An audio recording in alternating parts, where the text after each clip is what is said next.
Tonight on NewsWatch, with a government shutdown just hours away, will one side give in? And what could it mean for our nation?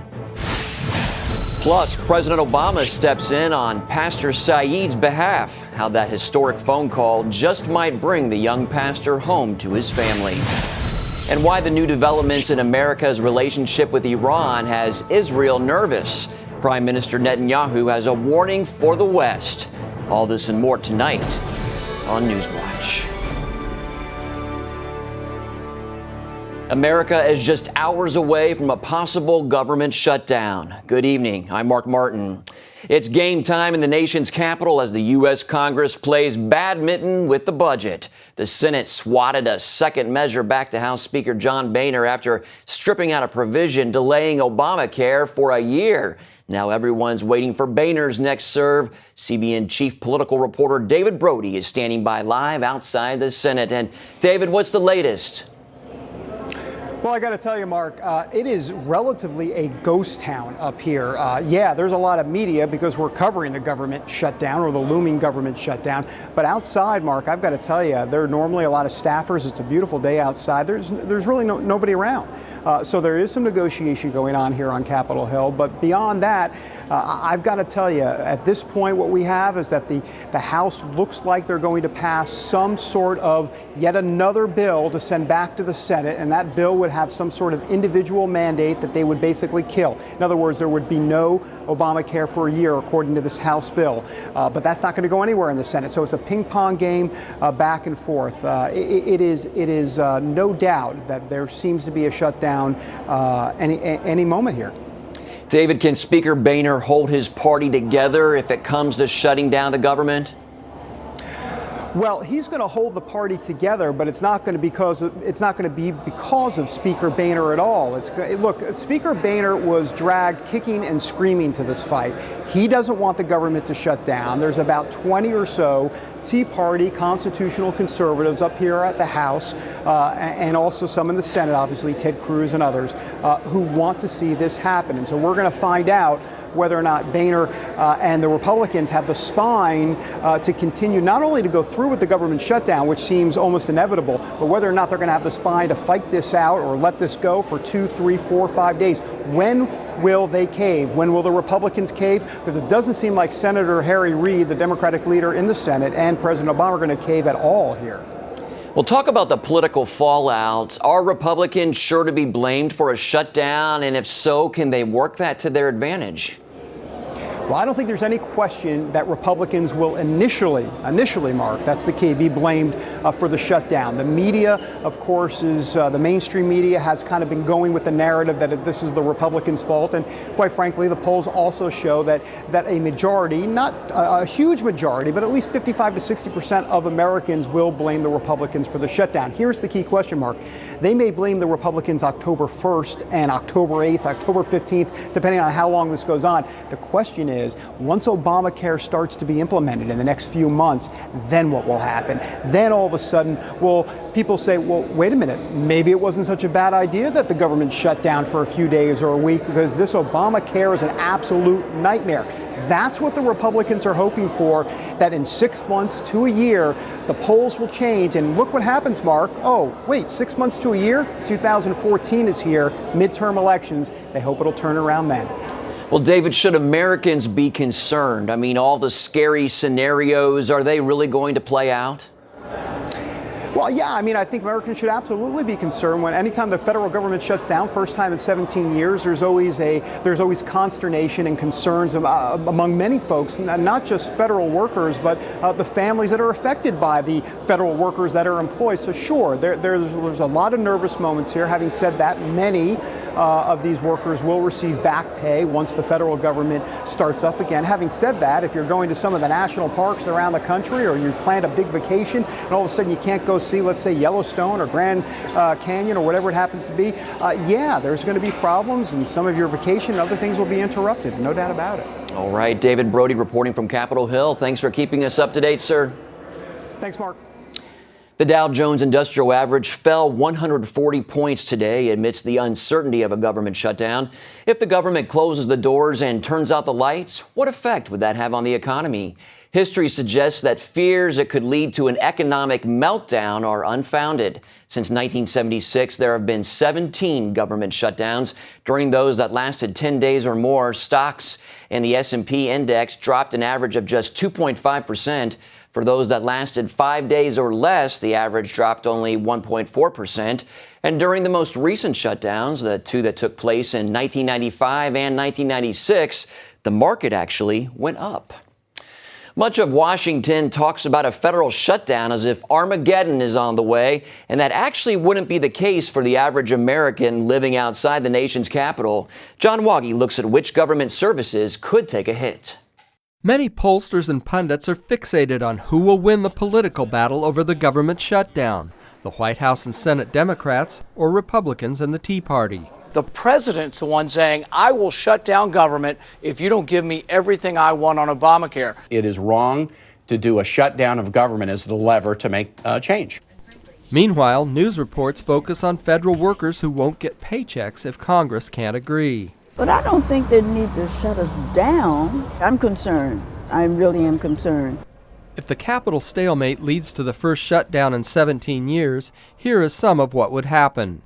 Some 800,000 federal workers considered non-essential would be told not to show up for work. National parks, forests, and monuments would temporarily close. The Department of Homeland Security would put about 14% of its employees on leave, and passport offices would not be open. But not all of the federal government would close. Active duty military will stay on the job, and Congress will almost certainly guarantee their pay. Retirees will still get their Social Security checks, post offices will remain open, and Medicare and Medicaid recipients will still be covered. Americans may be tired of hearing about government shutdowns, but the unpleasant fact is they voted for it. Republicans added 63 House seats in 2010 with Obamacare as the central issue. Voters usually choose a divided government at the polls, and they'll have a chance to weigh in again on the matter in 2014 and 2016. Until then, expect the Capitol blame game to continue.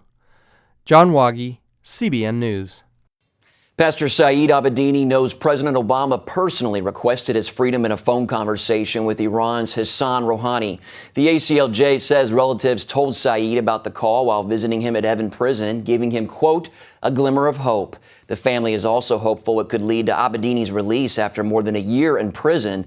A recent letter from the U.S. State Department promised Abedini's wife they would, quote, continue to pursue all diplomatic avenues to press Iran for Pastor Abedini's release. Obama also mentioned two other Americans, missing U.S. citizen Robert Levinson and the alleged CIA spy Amir Hekmati. For more on campaigns to see these men released and how you can pray, go to cbnnews.com.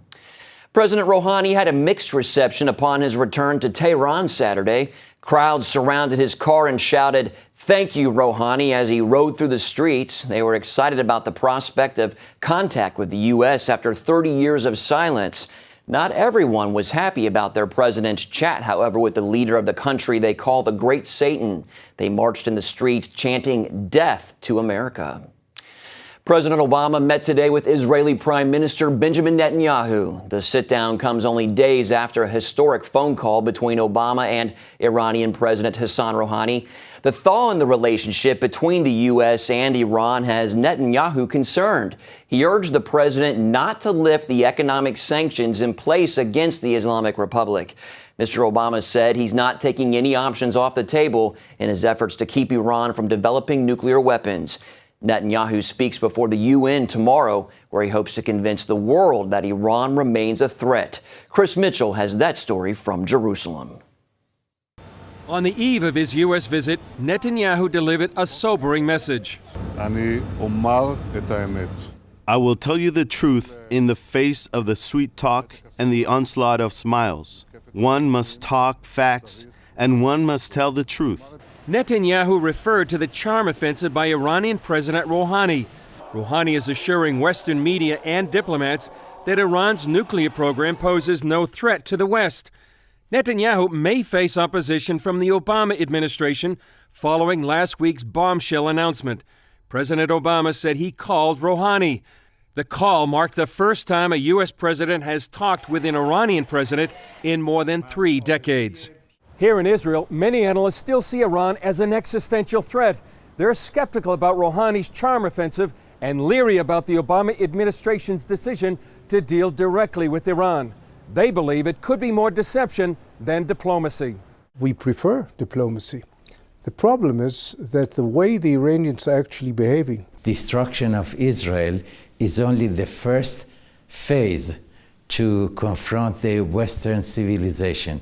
And when the Iranian leadership speaks about Western civilization, they mean Christianity. Iranian expert Menashe Amir says Iran's ideology hasn't changed. According to the Iranian belief, Christianity is based on Judaism. So first they want to destroy Israel, which is the symbol of Judaism, and then to confront the Christianity. That's a fact that people in the Western countries either don't know or they ignore it. If Rouhani is using charm to delay the West, while Iran gets closer to a nuclear weapons capability, it puts Israel in an even more dangerous situation. Chris Mitchell, CBN News, Jerusalem. Thousands gathered in Philadelphia over the weekend for the Harvest America Crusade.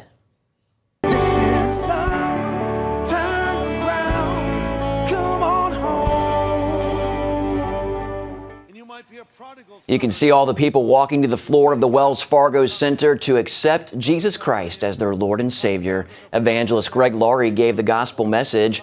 Organizers say they picked Philadelphia for the event because of its role in the birth of our nation. Many people believe the U.S. is at a crossroads, and Christians hope events like Harvest America can lead to spiritual revival. As the Bible promises for those who have put their faith in Christ, that they will live eternally. Jesus said, I am the resurrection and the life. He that believes in me, though he were dead, yet shall he live, and whosoever lives and believes in me shall never die. In addition to those who attended the Revival Crusade in Philadelphia, people around the country watched Harvest America live online at churches and homes. It's great to see. Well, coming up, Egypt's political chaos has harmed more than the economy. What CBN is doing to help the children of Egypt. Grace, music is unpredictable. I know I have what it takes. The Dove Foundation raves. Grace Unplugged is remarkable and inspiring.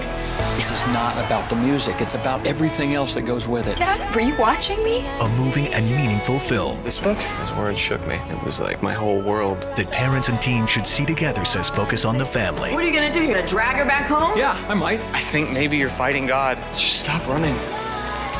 Grace Unplugged, rated PG, starts Friday.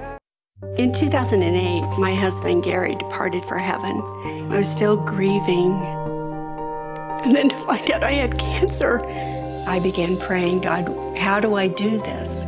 Where do I do this? Cancer Treatment Centers of America was the place. Dr. Neelam outlined a plan that would take care of my mind and my body, and she prayed with me.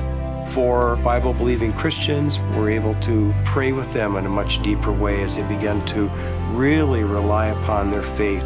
At Cancer Treatment Centers of America, we believe in the power of faith and prayer as indispensable allies in the fight against complex and advanced stage cancer. I'm back in Telluride on the mountain skiing. I feel strong and healthy. Advanced medicine and technology. And I am a survivor. The warm embrace of the Spirit and the power of prayer. These are happy tears. Please go to cancercenter.com/faith. Appointments available now. Cancer Treatment Centers of America. Care that never quits.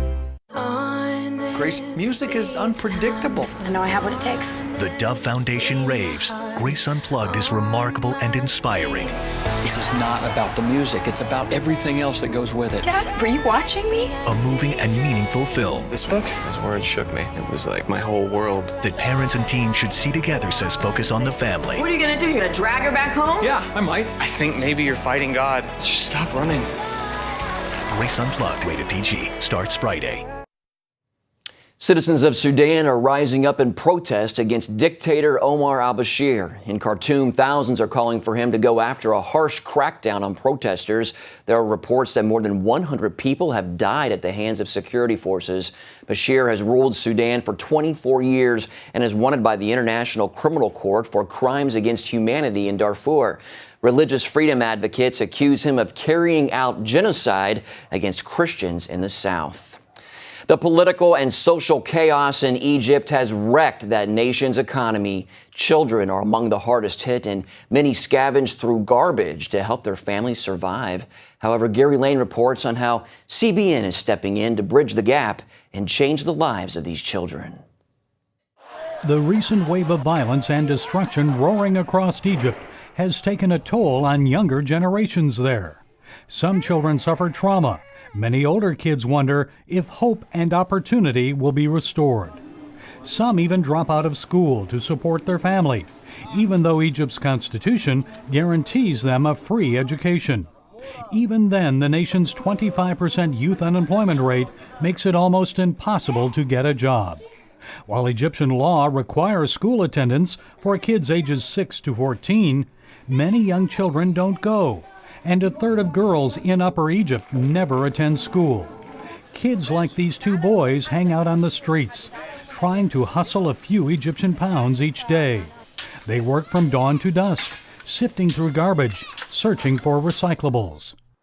When I wake up in the morning, I get a big sack and start collecting cartons, plastic, and cans. I do it so I can give money to my father. 90% of the garbage that is collected in Cairo comes right here to a place called Garbage City, and some of it is collected and sorted by children like these. If they are to have a brighter future, they need quality hygiene and a better education. Most of the day they are in the street collecting plastic bottles and cartons, and no one is looking after them or caring for their needs or education. It's a big problem, but the main issue is with the parents. They do not see the need to provide or care for a child that they have brought into this world. Hoda is an Egyptian mother who works with CBN to help street children. These children have no one to look after them, so they come to our center and we give them a shower. While the kids clean up, workers wash, dry, and fold their clothes. After the shower, the kids put on clean outfits. Then it's time for coloring, a hot meal, and learning some basics. I like learning, especially writing and coloring. This is what I like. And before they return home for the night, Bishoy and the other kids enjoy playing some games. The children are very grateful that someone is taking care of them and looking after their needs. The families of these children are also very happy because they don't have to pay us or give us anything in return. What motivates the women and staff who give care and education to these children? God has blessed us so we may give to others and bless them. These children need support and understanding if they are to bear fruit in the future. I hope Americans will continue to assist us in meeting their needs. Come and give us a hand. I'm very happy here and I want to keep on coming. So in the midst of a volatile political crisis, CBN and its partners are helping Egyptian children rise above the refuse, bringing them value and the promise of a better tomorrow. Gary Lane, CBN News, Cairo. Up next, the Affordable Care Act has been the biggest promise of the Obama administration, but is it fulfilling its promise to consumers?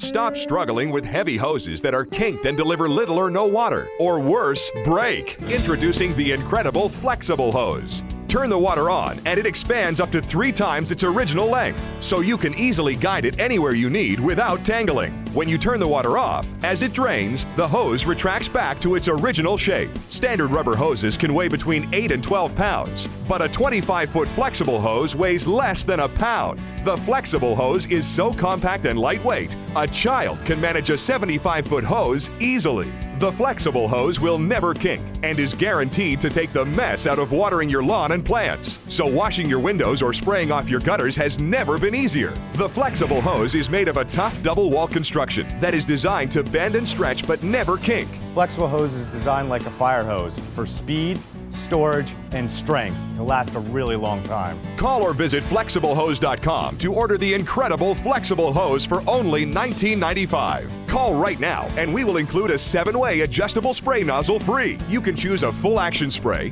a gentle mist, a powerful jet, a vertical mist, flat spray, a cone spray, or a soaker setting. So stop coiling your hose with bulky devices. Flexible hose automatically retracts in seconds and weighs less than 1 pound. In fact, a 75-foot hose easily fits in a small bucket and stores away neatly in a drawer. Flexible hose saves you precious space on boats and is perfectly portable for RVs. But wait, order today and we'll give you a second flexible hose system free. Just pay separate processing and handling. That's 2 flexible hoses and 2 7-way adjustable spray nozzles, a $40 value, all for only $19.95. This offer is not available in any store. Order now.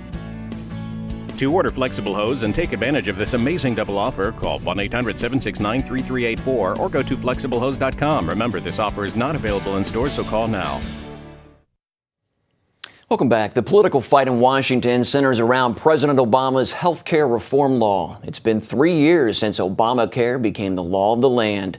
CBN's Jennifer Wishon reports on why critics believe it's not the answer for America's health care problems. It's supposed to create jobs, provide health insurance for all Americans who want it, and save money.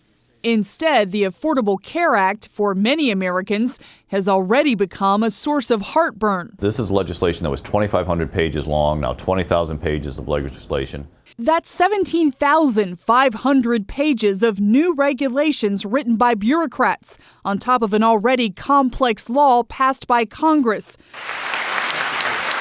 President Obama is working to promote the positives of the law he maintains will help those in need. Affordable health care is not some privilege just for the few. It's a basic right that everybody should be able to enjoy. Already, the mandate that businesses provide coverage for their workers has been put on hold because new regulations made it too difficult for companies to comply. For example, there is the employer mandate, the requirement that businesses with 50 or more full-time equivalent employees provide health insurance or pay penalties.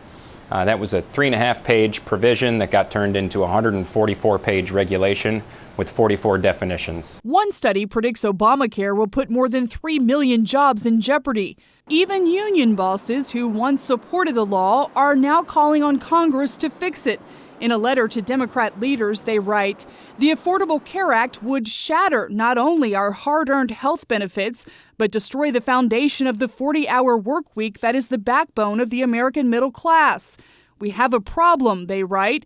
You need to fix it. This is going to be a big lose-lose-lose for a lot of union members, and I think that if there isn't a resolution in Congress, if they don't reopen the law, a lot of them are going to question why they're paying all these dues to leadership that doesn't really represent their interests. President Obama maintains that Americans who like their insurance plan can keep it, but that's not turning out to be the case.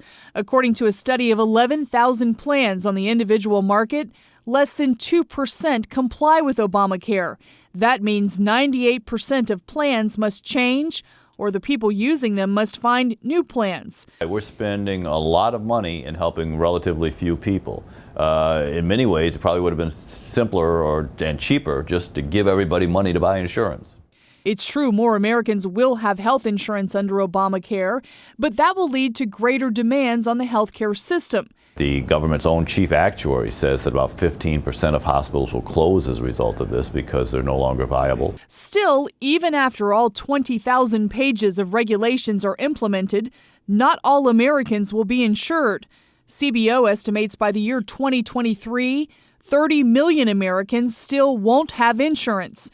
And by that time, America will have spent nearly $2 trillion implementing the law. We're spending a lot of money in helping relatively few people. In many ways, it probably would have been simpler and cheaper just to give everybody money to buy insurance.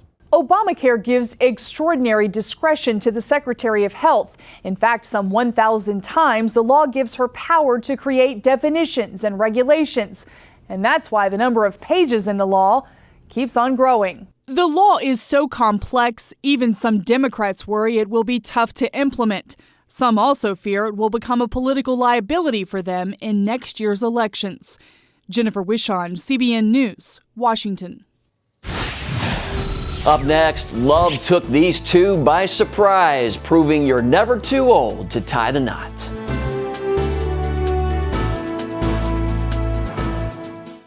Attention sleep apnea patients. Are you tired of the expense and hassle of getting your CPAP and BiPAP supplies? Are you fed up with dealing with ill-fitting, leaking, or worn-out masks and straps? Are you worried about the effects that unsanitary tubes, cushions, and filters have on your health? If you said yes to any of these questions, Allied Medical Supply Network has the solution to your problems. You could qualify to have your supplies regularly delivered right to your door at little or no cost to you. That's right, no more inconvenience, no worn-out masks and straps, no more unsanitary equipment, just restful sleep. Call Allied Medical Supply Network today to determine if you may qualify to receive your fresh, brand-name supplies at little or no cost. Don't delay. Call us now to see if you are eligible to save money on regular delivery of your CPAP and BiPAP supplies. Call 1-800-815-9947. That's 1-800-815-9947. Or go to cpapsupplyhelpline.com. Announcing an important breakthrough in healthcare that can benefit everyone. If you or anyone you love needs affordable health insurance, regardless of a pre-existing medical condition, call Quick Insurance 123 today and get the immediate relief you deserve. Quick Insurance 123 was created to provide affordable health insurance to all uninsured Americans, with or without pre-existing conditions. This is not a discount card. This is a real insurance program that lets you choose from many affordable health plans, with access to doctors, hospitals, emergency services, and more. So call the number on your screen now and get the health coverage you need just for calling. As a special bonus, we'll send you a free prescription savings card that could save you up to 85% on your prescriptions. That's right, you could save up to 85% on your prescriptions just for calling. Call Quick Insurance 123 to find out how you can get affordable health insurance and receive your free prescription savings card just for calling. Don't wait. Getting a free quote is as easy as 1, 2, 3. Call today.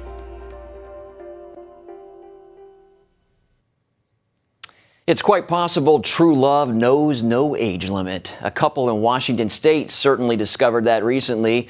A widow for 17 years, 90-year-old Gladys Sally never thought she would marry again until 93-year-old Andy Nils gave her a ride to her favorite donut shop. A courtship soon began, followed later by a proposal. He said, I can't kneel down, I can't get back up. There was a lot of them after me, I'll have to admit that.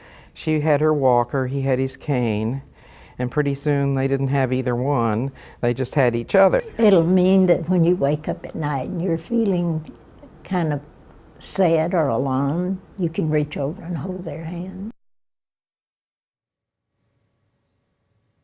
Wow, that is true love. And look at that kiss. In no time after they were pronounced man and wife did he kiss his blushing bride. The couple shared their favorite dessert to celebrate, which is an apple fritter. Wow, that is an awesome story and a great way to end the newscast. That's all for this edition of NewsWatch. Remember, you can email us your comments and questions at newswatch@cbn.com. Hope you'll join us next time. Have a great night.